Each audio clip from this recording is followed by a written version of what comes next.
I'm so freaking excited to have you here, cute Allison. Literally, we were talking before, but I just love the energy that you bring because it's so authentic and it's so you. And I've been following you for years, and you were my first interview of someone that I don't know. I'm so honored. So when we walked up, or when you walked up and you're just like waving through the window, I'm like, okay, she's so cute. We're already besties. So thank you for being here. I really appreciate it. I'm so excited, and I don't know why, and it's so shallow, but a one-piece ensemble.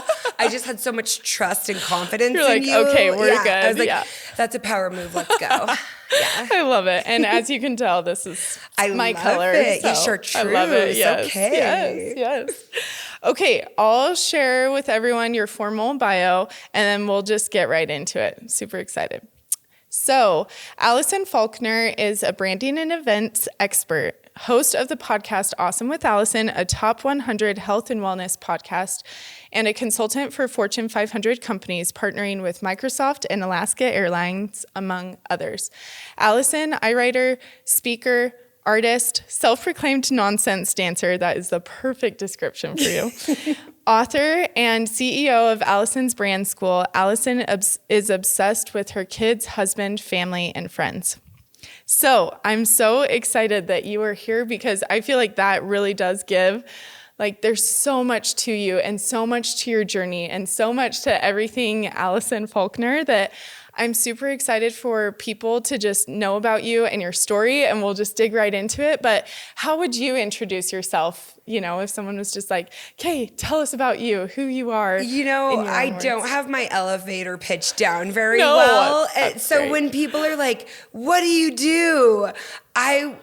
My joke is I'm always like, this, you see me right now? This is basically what I do. What you've just experienced is what I do. Yes. I can fit it in different containers. Totally. But I've realized more and more over the last just few years, this is going to sound so ridiculous, but I just love people. Yes. I really do. You're a people collector. Yes. I went to karaoke the other night with this woman that I hardly know. I brought a friend, and I realized it was almost like a tick. I couldn't not try to figure out how everybody connected. And I think that kind of explains like all you of in it. a nutshell. I love learning about different cultures, and like if somebody's really into something, I want to learn all of the technical language about it. So I'm just really, really interested in those things. But then also I love a theme. Yes. So that's why branding works for me. I love an existential crisis. Also why branding works for me, right? I'm always like, but why? Mm-hmm. And so really just all of the different things that I've done, that phrase multi-passionate. Yes. I've realized I really need to be fired up about what I'm doing. Yes. Otherwise, it is very hard for me to want to do it. Totally. So that's why I pivot and change a lot. Mm-hmm. And I've been so lucky. It's luck, really, to have a group of people. They come and they go, and sometimes it's a lot of people, and sometimes it's not as many people, but who are down to clown for the wild journey. I love that. Where they're like, I've been... The ups and downs and twists and turns. And I'll meet people. So I started by blogging, back in the day. My first blog was She Blogs, like Ricky Martin, yes, She Bangs, yes. She Bangs. And so when people will walk up and be like, I've been with you since She Blogs, it's just like... Your family. Yes, absolutely. Mm-hmm. And so I'm so excited to be here. I think what you're doing is so important. Thank you. And in any way I can be supportive and helpful, here I am. I love it. Well, thank you for being here. I love the direction of just knowing that it's a journey and it's all over the place, and to pivot, because I think so many people and entrepreneurs in general, but specifically female entrepreneurs, are like, oh, I can't pivot. I can't even start, right? Unless it's perfect. And I can't pivot because that was the original plan, you know? And coming from, we've talked a little bit about, I've had a huge pivot recently, so I can relate to where you're coming from. And as I've watched your journey, I'm like, oh, she's in the trenches of like the entrepreneurship roller coaster of like, what the freak is happening? And, you're at the highs of highs and the lows of lows within minutes. And you're like, how does this happen? Right. So I would just love to ask you, like, what has your journey looked like with the highs and lows and where you've landed today and how you've felt about all of that? Yeah, well, thank you. It's a loaded, huge question, but whatever you want to talk to you about for it. That. Let's go in deep. I love it. Let's do it. So I think, as a child. Back in 1990. Yeah. No, but truly, I have always loved writing. And that's my first love, writing and creating, making things. And then I realized that is a way that I love to connect with people. And so in college, I did advertising design because it's thematic. I very much grew up, my dad's an entrepreneur, my mom's a writer, very shaped by that environment. Of both. Yes. And my dad is a very successful entrepreneur. And I realized what an insane opportunity it is. He doesn't like fund anything, okay? But he's very smart and helpful. And my dad never expected anything different from my sister and I than our brothers.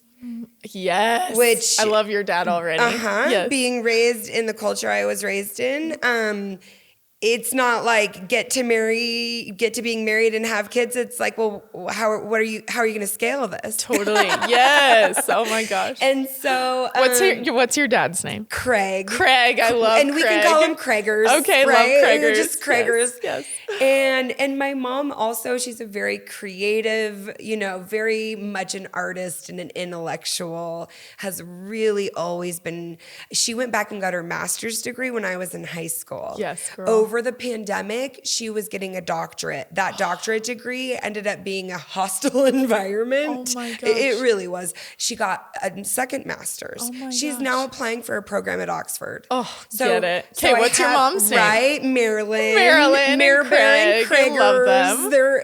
They're a great duo. And so I just want to start with that foundation of there is and loaded word, but it is a privilege in being raised in an environment where it is modeled that you can do things, you can start things and shift and pivot, and that's great. Yes.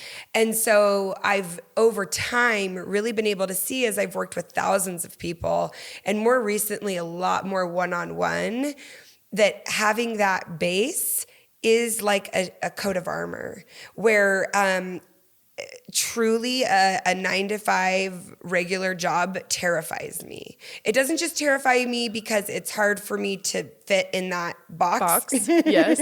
Very difficult, I've realized. I love you. But it's just so powerful to have that modeled.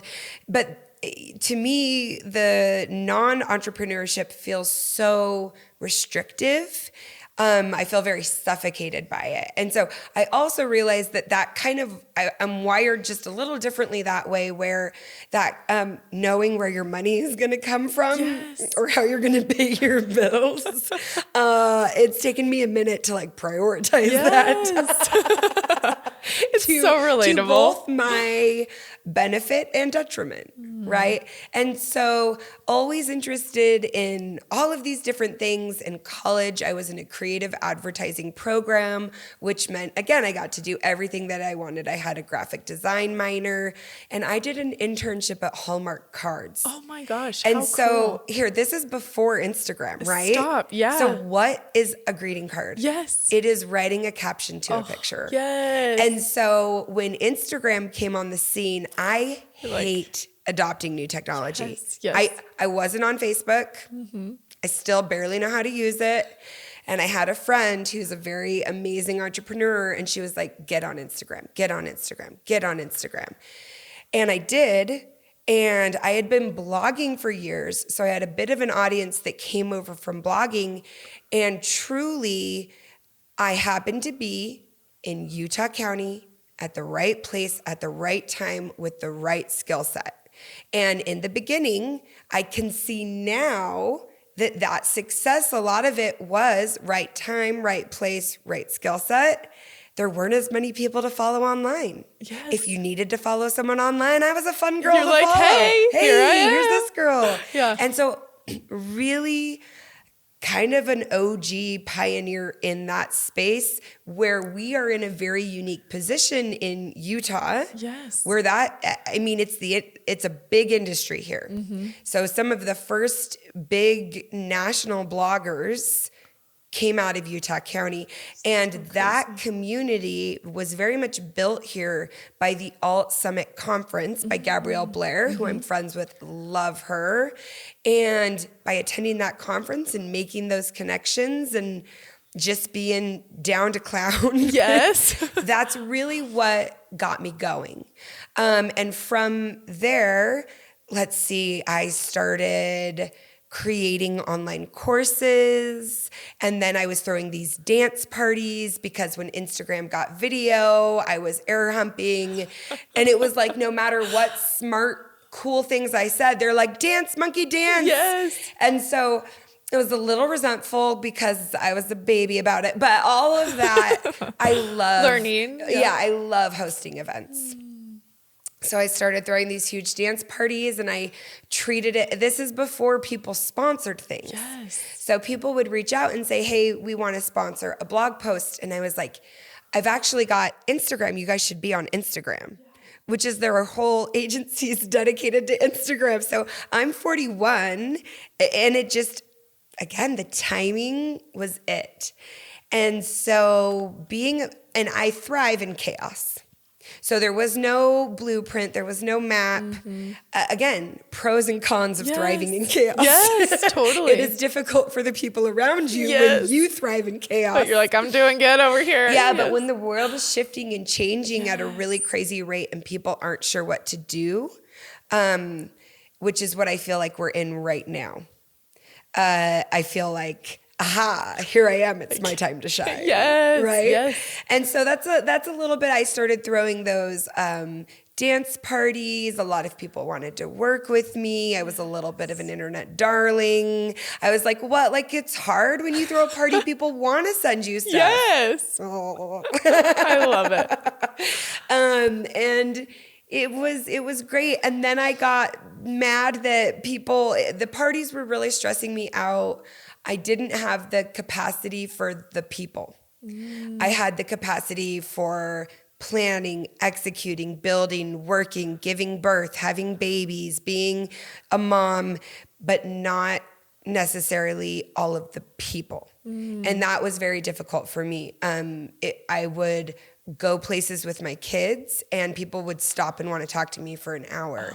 And I didn't know how to set that boundary of, I'm with a 2-year-old. Yes. I'm still living my normal life. I can't here. talk to you for an hour, but being a recovering people pleaser, I would talk to them for an hour. You're asking them questions and you're making them feel so important. Which is genuine for me.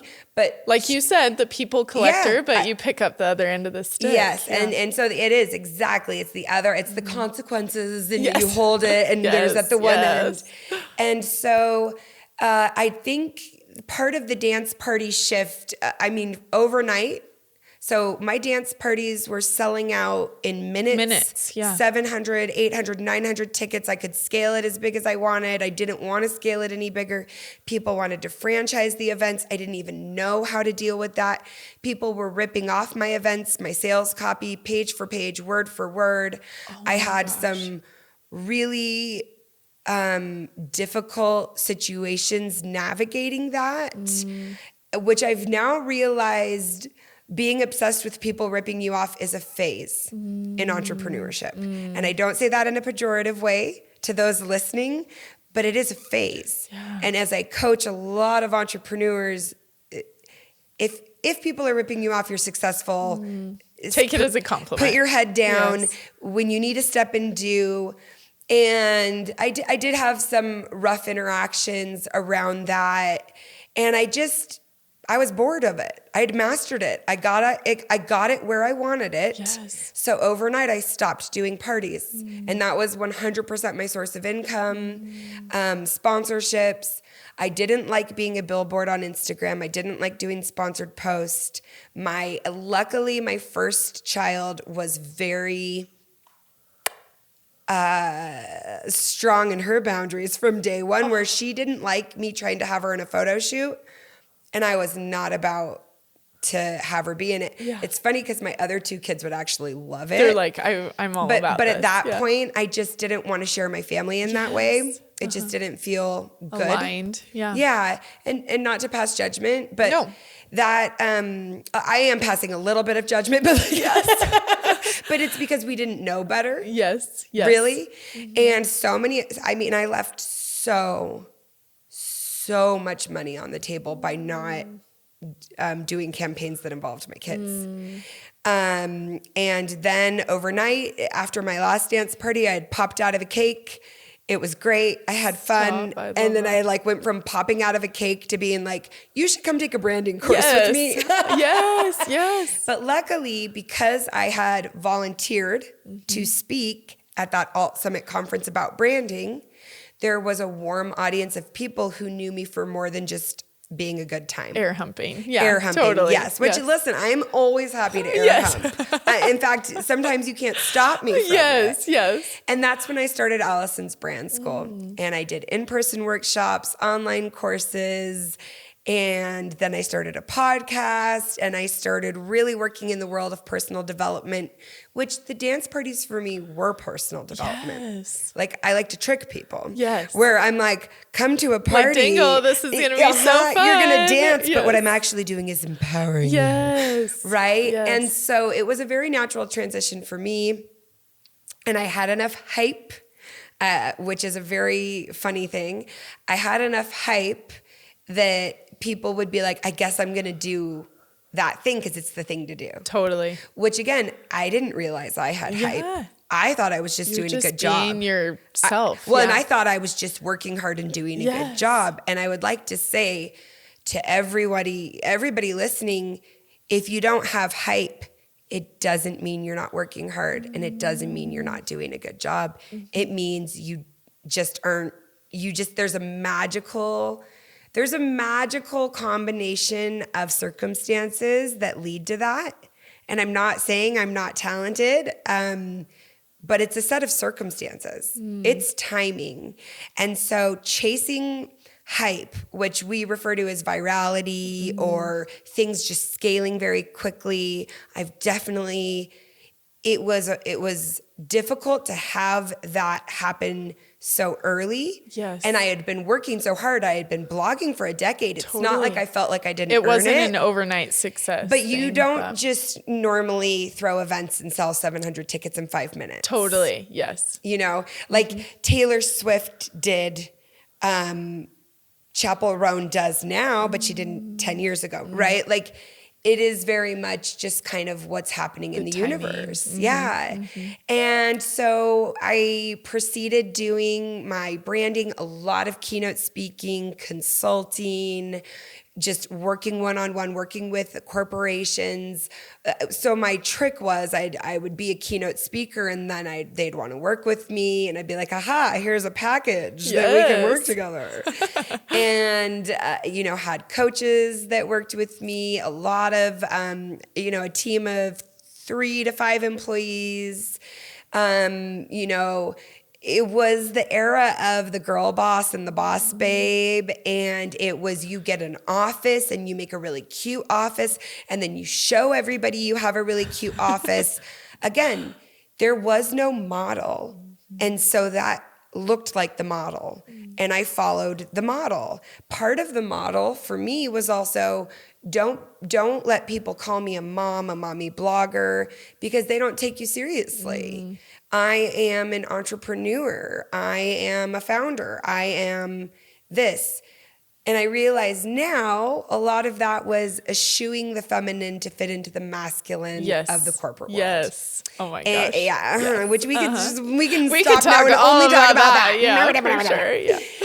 And that brings us to my biggest dream of all, which is I got a book deal. Oh, Yes, girl. And I worked real hard for that. Thank you, thank you. And then there was this cute thing called the pandemic. And I was trying to shift my business model to all keynote speaking. I had a year of keynote speaking booked that supported my whole very, very expensive overhead because she's good at spending. And then the pandemic hit. And Woof. I wrote my book. And I just couldn't not take it personally when things didn't seem to be working. Meaning, I think that writing my book, I know that writing my book, it uncovered a lot of past trauma that I had disassociated from and repressed. Some really, really serious things surfaced that I just had been too busy to deal with. To know about. Well, that's maybe why I kept so busy. Yeah. So relatable. Yes. And so it was both a conscious decision and not a conscious decision. I just slowly let it all go. I let it all go. And there, again, back to choices and consequences. I wrote a book and then went radio silent before it came out and then needed to come back and drum up excitement. Yes. After going dark for several years with no explanation. And that is what I needed to do at the time. I was very, very, very sick. I was in bed. My organs were shutting down. I was hit by a car in 2017. I remember that, yes. And so it's interesting because people are like, oh, you were hit by a car. And I'm like... And then these things happen. Yeah. And I'm like, yes, I was hit by a car. Getting hit by a car actually unlocked all the other crap. Yes. So that was just there. That was there. Yeah. Like when I got hit by a car, I was having flashbacks.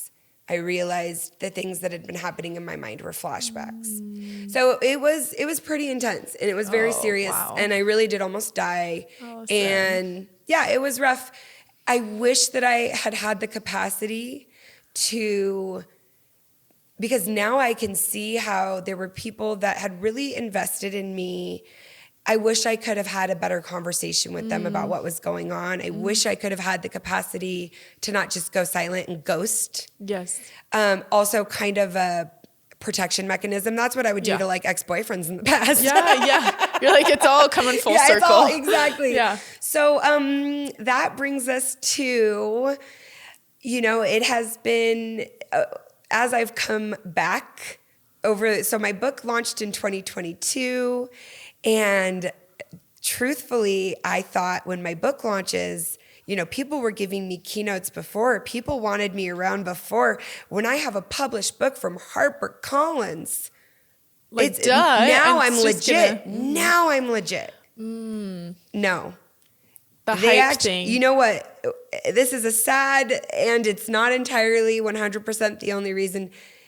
Hype gets you farther than legitimacy. Totally. In this world. Yes. And it took me a minute to see it for what it is. I would say only in the last 6 months or so am I able to truly say, it's not that I'm a loser. It's not that everybody hates me. It's not that I'm irrelevant.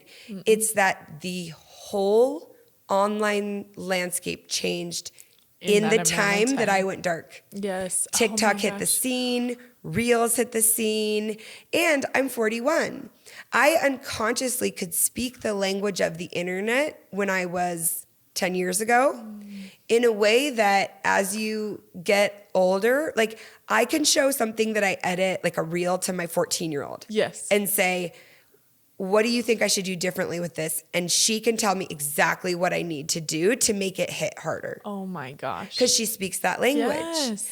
And so I think I've caught you up. Yes. Oh my gosh. No, I am like, okay, I want to ask about that and about that and about that and about that. No. Oh my gosh. No. Well, I think it gives such a good clarity to what it's like to be in the entrepreneurial journey and lifestyle and all of the things, but like that everyone's is so different too. Like we could sit in a room with all entrepreneurs or women married to entrepreneurs, and everyone would have such a different vision of that or version of that. But it's like we can all relate to, oh my gosh, I mean, I've never been hit by a car, but emotionally You've been hit by a metaphorical car. Exactly. Absolutely. Yeah. And I will tell you, you know, I was hit, broken ribs, vertebrae, and it took... You were running, right? I was running, you were like... and I got a woman just took the corner really fast and hit me head on. And everybody wanted to talk to me about it online, but I did the same thing I do as I went dark for a while because... That's a real... I couldn't talk about it. Yeah. And traumatic. I couldn't joke about it. And, you know, sometimes people can... When anything is salacious, there's curiosity and there's concern. And when it feels like it's concern, I'm here for it. When it's curiosity, I get combative. You're like, yes. Oh my gosh. Yes. I was a little defensive. Yes. And so definitely just, you know, I had a 2-year-old when I got hit. Wow. I couldn't lift her up. I couldn't pick her up. I couldn't hold her. Oh, yeah. I'm it was sorry. Hard. That is it was hard. So hard. And, you know, I got hit at the end of December, and by March, I was teaching branding workshops to several hundred people on a muscle relaxer. Just because I'm the type of person who can take a muscle relaxer, tune it out, and teach a 10-hour workshop and do my job. Is that good? At the time, everybody was really impressed. Because we're really impressed when people never stop working. And it is that positive reinforcement loop of work yourself into the ground, make yourself sick, and we're all here for it. But also, how dare you not take care of yourself? Yes. Oh my gosh. I have goosebumps, like mad and understanding goosebumps right now, where I'm just like, oh, I get it. Yes, totally. And so it is, I have this weird, like, combination of the entrepreneur world with the business startups, being friends with and working with a lot of the business startups. Yes. You know, in my first branding workshops, Freshly Picked, So Delicious, Fawn Design, Made by Mary, Thread Wallets, like companies that have ceremony blankets, companies that have made millions upon millions of millions. And all you cuties listening who think being an influencer in that world and podcasting and coaching is the way to go, I love it. I'm here. The people who have millions, my sister Tubby Todd, they did product companies. They did more traditional entrepreneurship.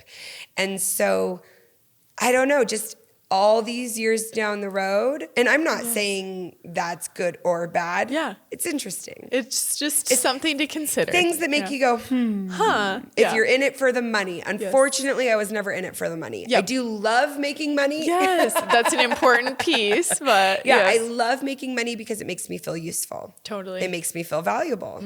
It affirms I'm doing a good job. But the whole like organizing it and planning for when maybe it wouldn't just come in at the drop of a hat. I didn't do that. I didn't do that part. Yeah. Yes. Okay, so let's lean into that a little bit more. So when you went dark, you weren't making money. How did you find your value and your worth? Because I'm sure that shifted a lot to be like, oh, I'm used to the attention, the hype, the dopamine hits of look at all these people loving what I'm doing, to then like going inward and being like, okay, who am I? How am I showing up? How do I find worth? Like, tell me all about that. So I think... Oh gosh, that's a really good question because I got an answer in my mind that I haven't quite put together before. No, that's okay. We want to hear good. it. I know. I'm like, it's always like vulnerable when you have like realizations in front of people. You're like, whoa. But I'm a verbal processor. Yes, so that same. happens. I'll be on stage in front of like 5,000 people and I'll be like, oh crap, I just realized this about myself. Or you're coaching someone else and you're like, oh, I am 100% coaching myself right now. Yeah. Never does that not happen, right? So really there was a period of about 5 or so years where I struggled with, it was the transition from the dance parties to brand work and personal development. And really that was in 2017. I'd started the podcast in 2016. And so it took me about a year to get that going, and everything was at its peak when I got hit. Everything. Oh, interesting. My branding timing. workshops, right? My consulting on the sides, all of these different things, even my physical fitness, right? Oh man, she looked you so, were she running, looked so snatched, you were doing but it, she was getting strep throat 4 times a year. Oh, yes. Because was I eating actual nutritious food? No. I was drinking Diet Coke and running. Not in a disordered eating way, but in a, I just was go. And probably disordered eating too. Yeah. I was unintentional. I was born in unawareness. 1983. Yes, Absolutely, right? And so oh man. I had done a lot of work to divorce myself from the value of being valued because of my following. I love that I had verbiage. already done a lot of work on that. I actually even created a course called How to Make Instagram Work for You. It's still available. It's so freaking good because it was me combating.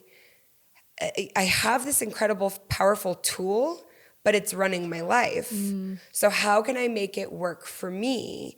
And that, that course, it was yet another attempt for me to make it work for me. But I can now see the only way that I personally, and I dare say maybe somebody else would be able to do it, is to drop it cold turkey like an addict. And by doing that, I was able to see the community I was in. It was like I was a fish in water. I didn't know any other way. I didn't realize that a lot of the people who were my friends were, well, all of my friends were business. And as an entrepreneur, you understand that because you're busy and you're going and you need that support be with system. Other people who can relate. But that weird dichotomy of we're friends and we're connecting, but also you're doing something for me and I'm doing something for you. I genuinely thought everybody just wanted to be my friend. Yes. Because you're such a people person, so you treat other people that way. I'm very trusting and a bit naive that way. And so that was a really hard adjustment. I took myself out, but then was super sad when I wasn't invited to anything. And then when I came back, I'm still not invited. And these are people that I've been friends with for a decade. I have their phone numbers. And is it because I went dark and got sick and got truly really weird for a while? Like really weird. You're like, how did I find my value? And I'm like, tarot. Crystals. I got real witchy. Still am. Hey, love it. Right? I'm from Portland, so yes, you it's get okay. it. I get it. Yeah. I just was like, finally, let me just go into the arcane, into the magical flowers, angels. I didn't want to be on this physical plane. I was done. I'm super happy in the spiritual plane. I'm super happy in chaos. Allison is, I am floating. Level 10 Allison. Yeah, I am floating way up high and talking about all things non-concrete. And I lived there. And when you said, how did I find my value? The answer is codependent relationships. True, just straight up, some really codependent relationships that went south. And when they went south, it was 6 months before I was supposed to release my book. Wow. And I don't talk about this a ton. I'm okay talking about it. When those relationships went south and I wasn't working and I could see no path forward. I was in a chronic pain cycle. It was my bladder, my gallbladder, a lot of internal organs. And I was just very dependent on medication to get through the day because I was in so much pain. It was making me go batty, right? And that's what chronic pain does. And so I ended up going to a 21-day treatment center to stop chronic pain. Wow. And wow. that was really hard. And that was in March. And my book came out in August. Oh my gosh. So looking back now, I have a lot of compassion for that girl who showed up and launched a book in 2022, fresh off of barely being able to function. In the world. And it was, I came back kicking and screaming. I did. I knew I needed to come back. I felt the call to be with people, to work with people, to share my insight, what I had learned. I am scary right now. Like, I am terrifying because of how concrete my value is based in, not outside myself. I phrase that messy, but you see what I'm saying, right? I feel like, you. Yep. Mm-hmm. I am terrifying in that, a good terrifying, where I'm like, let's go. So let's freaking deeply aligned. go. Yes, like, girl. come at me. Yes. Whereas before I was Yes. like, please, please, please, I'll pretend no. like oh I'm- my yeah. goodness, I'm worthless. But I grovel at your feet. Yes. Do you know Joseph and the Amazing Technicolor Yes. Dreamcoats? Yes. Worship, Yeah. worship, grovel, like that whole That is thing. you. And so I'm like, coming back, I have my book launch, and it feels like nobody cares. And I am over here mad and bitter because I am like, I have never been more valuable, you dum-dums. Yeah, like, this is the meat and potatoes. Yes, I Yeah. have never had better insight to share, you idiots. Yes. But none of you will pay attention to me, and I've gained weight, I'm not as hot, nobody cares about me. And I'm just screaming at God, you get 3 choices. Yes. Make people obsessed with me. I want to be super hot, or I need a lot of money right now. Like, you choose. You choose, God, but you best make one of these 3 things happen. And it was the final frontier of not having my value placed in external circumstances. being hot, Yeah. being rich, and having a lot of people love me. Yes. And because financially, I dropped a business that was bringing close to $1 million overnight. You think that didn't affect our family? Yeah, seriously. It did. Yes. And I am currently in the cleaning up phase of the mess that caused. Yes. Again, I couldn't have done it any differently. How do I know that? Because if I could, I would have. Yeah. I know myself. Yeah. I would have done it differently if I could. Totally. And Those were your options. yeah, those were the options. However, I have capacity for people now. And I healed some truly, I'll be ready to talk about it in the future, but horrific abuse and trauma in my 20s that I had just pushed away. And it took me several years to be able to believe myself, trust myself, believe my experience. Because until I could believe my experience, it's like an alcoholic. Until you can admit you have a problem, you can't move forward. And until I could admit there had been some truly horrific things, I was in a very, very abusive relationship that I didn't think was abusive until it took me a minute, right? Until I could come to terms with that, I couldn't heal from it. And then it took me time, and I'm sure I still am, and then it took me time to heal from it. And the thing about being Alison and the Alison Show is, and I've been joking about this with a few people recently. So con man comes from, it's confidence man. Oh. It's not con like that's what it stems from. That. Okay. So yes. when I'm like, I'm essentially a con man. Yes. Now people always think I'm a con man. They're like, she's not really like that. And I'm like, what's that? You fool, like, that? right? Yes, yes. But no, I am in that. My confidence is what people love to hire me for. And I lost it. I did. I lost it. my book coming out, the opportunities not coming up, being in a lot of financial strain, my husband working super, super hard, but being in, business debt from dropping a business overnight. Yeah. And it really, really shook my confidence. And I can see now, I believe very much in higher power, and I can see now that it was me. When I got my book deal, I was driving down the hill to get my eyebrows waxed. And it was 2020. The online world was terrifying. People were getting canceled left and right. Also, a lot of injustices were being brought to light. I was examining my privilege in new ways, right? Like important things, but hard things. That's when I got a book deal. And I was like, what the hell? What? No. Like, for real? Nobody needs to hear from this little privileged white girl right now. Like, no. I just really... And so when I was driving down the hill, I love to yell at God. It's my new thing. I was like, listen, I will show up. I will write a book. I will give it my all.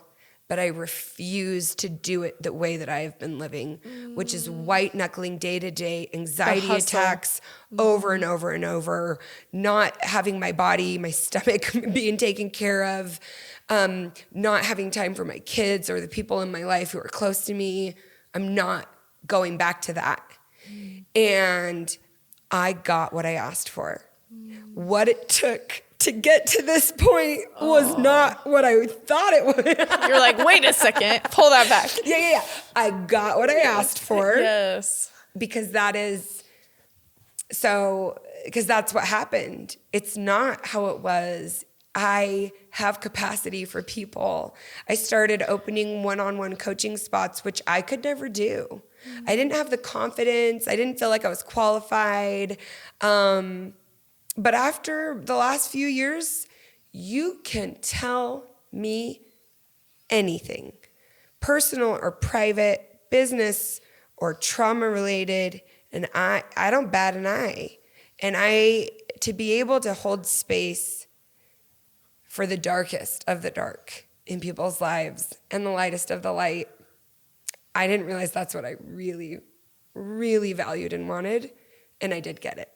So just in the last few months, do I feel like I've got my con man confidence back? Yes. And I'm a good con man. I'm not trying to swindle. Totally. Right? But the keynote speaking, the coaching, showing up online, what attracts people to me is my sense of self-assuredness. And I lost it. So it was really hard to do my business without it. Totally. That's your magic. Yeah. And then you can get resentful, like, I have to show up this way every day. And it's like, no, I get to show up messy. I get to show up unsure, but with that unshakable knowledge of my value, your value. Because when I believe in my value, I will fight you tooth and nail to help you see your value. Because I can't believe anything deeper for you than I do for myself. Oh, I love that. Right? I can't want more for you than I want for myself. I can't believe you deserve more that if I don't believe it for myself. And people can fight about that, but this is like psychologically proven. This is just truth, blanket truth. So if you are judging yourself harshly on something, unconsciously, you're putting those expectations on other people. So getting to that place of just self-acceptance in the messiness without the outside validation is my greatest power and why I say I'm terrifying. Yes. I love the verbiage that you use with that. Yeah, terrifying. Yeah. Well, and I think too, like when it's lonely in that there's not as many people when you tap into that, but it's also like peaceful and aligned. And you're like, wait, where are all my people that were all giving me all this feedback? Yes. And then you're like, well, if I'm on a mission and I know exactly what I'm supposed to do and I'm aligned, like with my students, I talk about like your head is a different function than your heart is a different function than your gut. Oh, that's and beautiful. Then that's literally in align, and then up to God for me too. When I'm in that alignment, it's like then you can take on the world, even if it's really lonely. Even if the world doesn't seem interested in you. Totally. Yep. And that just means you're calling in a different, quantum physics of like, oh, you're I calling love in quantum the right, physics. I do. Yes. And like you, like you're a perfect example of that. Like, I know that we're going to have so many fun things that we can work together on in the future because we are so in that path. On that same frequency. And while it has been very difficult to feel very much on the outside of a community that I helped find and create. You all met at my events. Anyway, and that's, but to be fair, like, I didn't text people back. Like, I removed myself. I really want to paint a story that I was kicked out. Yeah. And because that helps your ego. It does. Bit, it does. Right? Yeah. It does. But and in some ways I was let go of a community. But again, in the last few months, over the last several years. And it started when I started being able to do one-on-one coaching, which I call my power hours. Oh, I love that. And when my book came out and I had all that confidence, I was like, before I lost it for a minute because the book didn't do what I thought it would do. Yes. I booked power hours and you can come, and I have them open right now. You can come and talk to me. If it's business, great. If it's personal, great. They always intermingle. They always intermix. They're never separate. I have the capacity and I don't walk away from those conversations. I can truly listen to someone tell me how they were sex trafficked as a child, which I have. Wow. And it is heavy. Devastating. And then talk to them about their business dreams in the same conversation. And to be able to set that down and go home and be with my kids and be okay. Yes. Feels like a miracle. Oh. I threw a dance party 2 weeks ago. It was my first one to launch my new company. Yes. She Can't Be Stopped. Yes, I want to hear all about with it. my friend and business partner, Anne, who is, again, somebody who was part of my past and came with me into a new future. To be able to plan that party, host that party, and enjoy the party and the people while setting up for the party, while cleaning up the party, while at the party. It truly feels like an out-of-body experience and a miracle to be able to do that and be okay. I used to throw those dance parties and go radio silent for weeks to the people in my life to recover. I would binge on Netflix series, still post online to keep my business going, and not have capacity for a single soul. Yes. And, I was like, the day after the party, like, who wants to hang out? Yes. Right? And so it really, I can see these markers of healing and growth. Those are those snapshots that you're like, oh, okay, compared to this, look how far I've come. This is like a real test. So like in 20 minutes later, the value is first it was codependent. First it was outside approval. Then it was codependent relationships. Yes. And now it is noticing markers of healing that aren't that sexy to anyone else, but they're very sexy to me. Yeah. Yes. Well, and to your family, like how do you think this healing and this approach of just going inward and realizing what's important to you has healed your family as well? What does that look like? I love my kids so much, and I've always loved my kids. But my youngest is almost 9, 11, and then 14. And these are the ages when they need me. They don't, the best healed version of you. They don't just need me to physically pick them up and take them places. I had a phenomenal nanny. I think the more people who love your kids, the better. But I was traveling all over the country, all over the world. I was gone a lot. And I was also the primary provider for our family. My husband was growing his businesses. Right now, he's the primary provider as I build my business back up. that's been a adjustment. Interesting change. Turns out I really like making all the money, Andrea. I want to make all the money because then I can control everything. It's super cute. And I do have a lot of very masculine traits in me. Oh, I'm unlearning all of those things right now. Yeah, I feel that. But how it is last night, so my birthday was a week ago, and happy birthday. Thank you. 41. And my in-laws live in Alpine.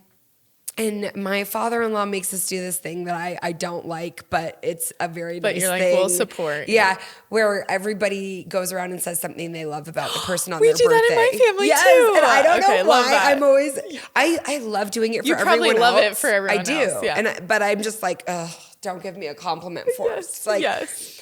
And last night, every single person in my husband's family, there are things they love about me. My sister-in-law was like, she's volunteered at all my events and helped me set up. And she's like, I've never seen Alison enjoy and not be stressed and not need to hide.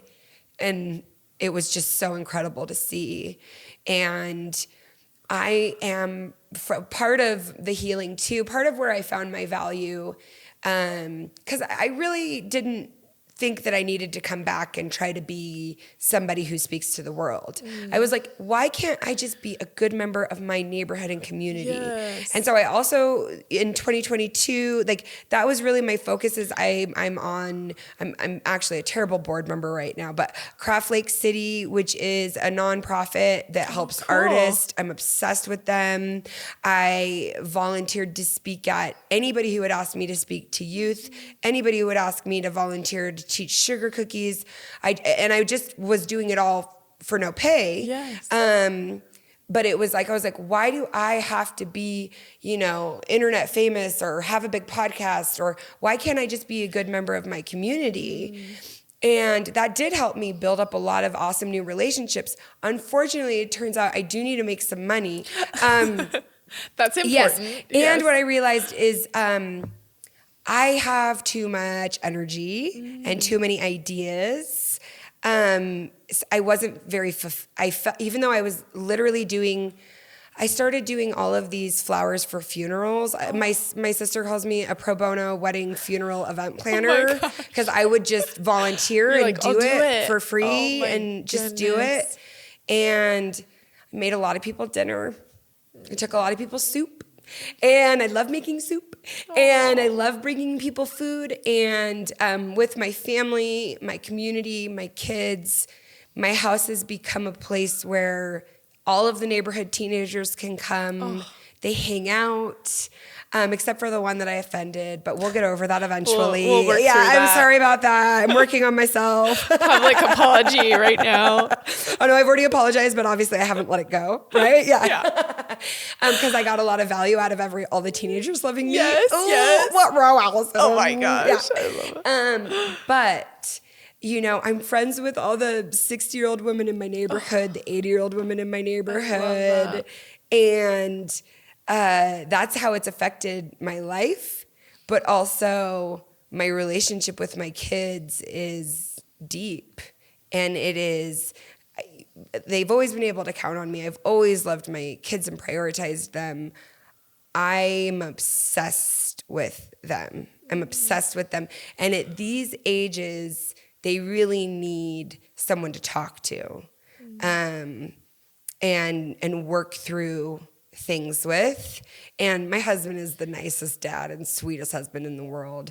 But I'm a really good verbal processor. Yeah. And I'm a pretty good coach. And so to be able to use those skills with my kids and engage on a deep level with them. Yeah. It's just been, I prioritize my schedule around that. And it's just better.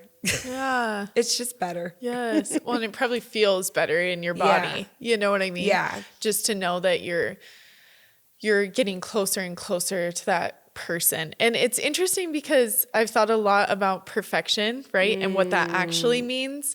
And I think perfection doesn't mean that you're perfect, but that you are showing up as the most perfect version of yourself in that chapter. You know what I mean? And the hope is that we keep growing and we keep changing and we keep pivoting and we keep reprocessing and refiguring out some of the things that because it's not like, oh, I hit it and here I am. Like, I've arrived. Yes. Yeah, the finish line, And I just wanted to share something that has helped me recently. I remember I'm the oldest of 6 kids, and I didn't want to have kids for a while. What's your sign? Virgo. I was going to say you're a Virgo, aren't you? Oh my gosh. We're opposites. So my oldest daughter is a Virgo. Oh, so we can. I need Virgos in my life because you're order and I am chaos. Yes. Okay. Yes. Yep. I am very, yes. And so for a long time, I was just like, I don't know if I want kids because my mom was sick for years and all these things. And I ended up like potty training my youngest one and like did all the things. Yes. And so I was kind of like, I'm good. I did that, and it was because I couldn't show up perfectly. I thought I'm not going to be able to be the perfect mom, so I'm just not going to do it at all. And what I found is I remember I was doing hair with one of my clients, and she was one of my friend's moms. And so she's probably in her 50s at the time. And she was like, well, it's not, you are a perfect mom how you are. It's not that you need to be perfect, but all your imperfections and all your, struggles and all the things are perfect for your children. And from that moment forward, I was like, oh, okay, then I can show up that way. I can show up in my imperfections to be perfect for my children. And I think that explains your journey so well because it's like, in all your imperfections, that's why we love you. I've been following you for probably 10 years. I've been very verbal and vocal about my imperfections. No, and I think that's why we love you. But I'm also very verbal and vocal about my strengths. Yes, which I love as well. No, that is a great thing. That is a great thing. And so you're perfect. You're perfect in all of your imperfections and your journey and the ups and downs and the whole process that it takes to be on this planet and have this human experience, know? And so I really appreciate just the journey that you've been, even though you went dark and were quiet, it was still a, what's the word I'm looking for? It was still an impact. You were having an impact because I don't know you personally, so I wasn't going to reach out and be like, is everything okay? But I thought about you several times and I thought, I hope she's doing okay. And I hope she's taking the time for her, kind of Simone Biles, right? Where she just had to redirect and come into herself, figure things out. And then you're able to go further and farther because you've done that healing. And so I think that is it's a privilege to watch, and it's the world is going to benefit because you followed your own intuition that way. So I'm serious. I really believe that. So thank you. So my last question for you would be, if you could tell anyone anything, someone who's listening that maybe is feeling a little bit like they're not showing up how they want to, whether they're being very showy and showing up this way and they're like, oh, this isn't feeling in alignment, or maybe they finally feel in alignment, but they're trying to figure out how to get out into the world. What would you tell her? First, I would probably tell her how pretty she is. Oh, I probably would just, find her light and inner beauty and just be like all mushy and sappy about it. Because I tend to, and really truly mean it. Oh yeah, I love that. You're so genuine. Thank you. Because this is what I tell, I don't know if this is bad or good. What I tell the little high school girls, I'm like, listen. You are freaking gorgeous, and we know it doesn't matter. Yes. Right? We know it doesn't matter. That's not your most important quality. But you not acknowledging it and knowing it is just you being a dum-dum. Yes. So maybe I would say a version of that. Okay. But I think I would also say you, look at the weather. Look at seasons. Look at the moon in her phases, right? everything is cyclical. In the tarot, there are the 22 major arcanas, which are the major mysteries of the soul, and they follow an archetypal journey. I love myth, I love legend and story, where we follow these heroes' journeys. And I think the most important thing for people to remember is we love to think that we can control circumstance with positive thinking in our mind and by doing the exact right thing and making the exact right decisions. And the quicker you can accept that you can't really control all the circumstances, the more power you have to change circumstances. The more power you have to work on your mental state and allow the imperfection, which in my case, like I couldn't get angry. And they say this with your bladder. If you're having bladder issues, you need to get pissed off. Nuh-uh. That's the emotional. Yeah, that's the emotional, what the body is. The body keeps the score, right? Oh my gosh, and it does. Yes. I needed to learn how to allow myself to be angry and to say, I'm not happy with that. You hurt me, without making myself the problem. And so my gut thing when you ask that question, and there are different people who fall into this habit. And so this might not be somebody listening, but it might be. And the habit is, you are not incorrect. There is a fundamental belief that some of us have that we are incorrect. The way that we do things is incorrect. The way that we show up is incorrect. And what happens when you get in that mindset that there is a specific way that things should and can be done, a formula, the perfection, the quicker you are to find all of the reasons why you don't fit and why you can't do it and it's not going to work for you.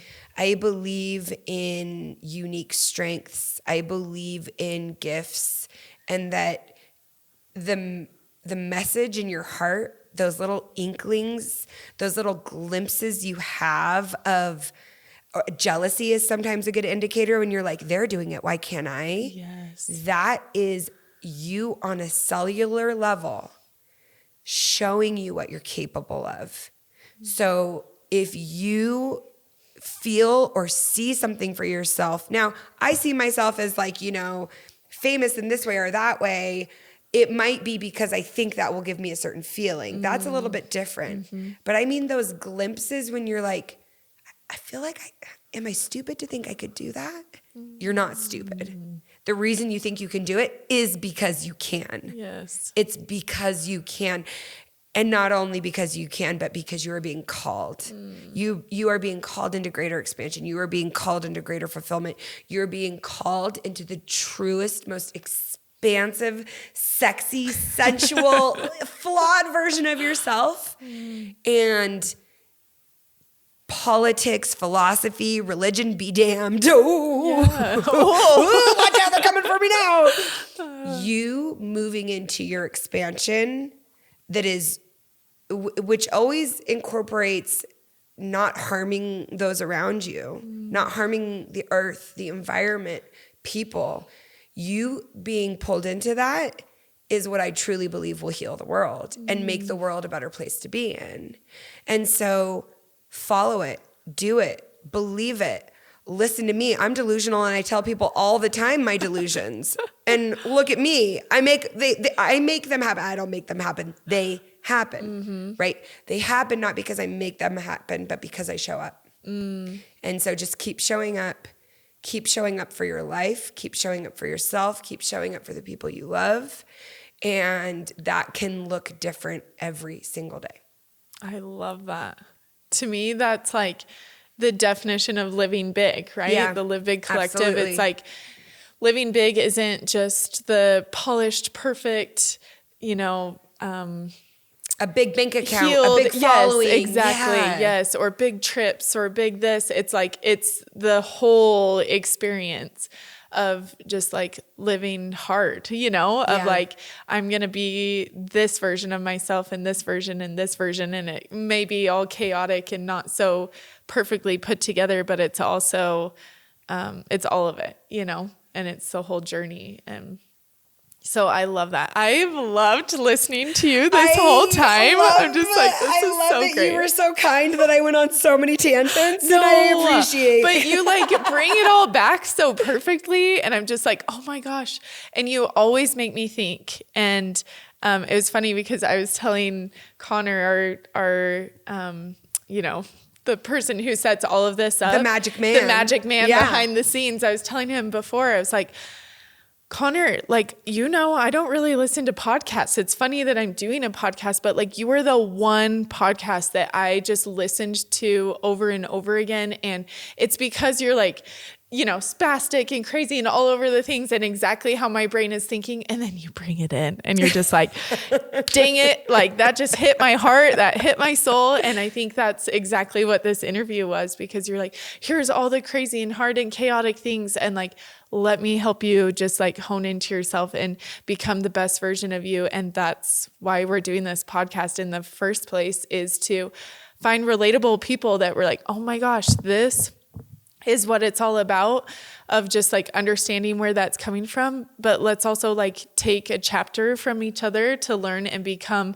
the best version of ourselves. So thank you so much for being here. Thank you for bringing your brain and your heart and all things Allison. Thank you for creating something like this where we get to have these conversations, and thank you for letting me be a part of it. I'm so excited that you're here. So you're amazing. Thanks, lady. So are you.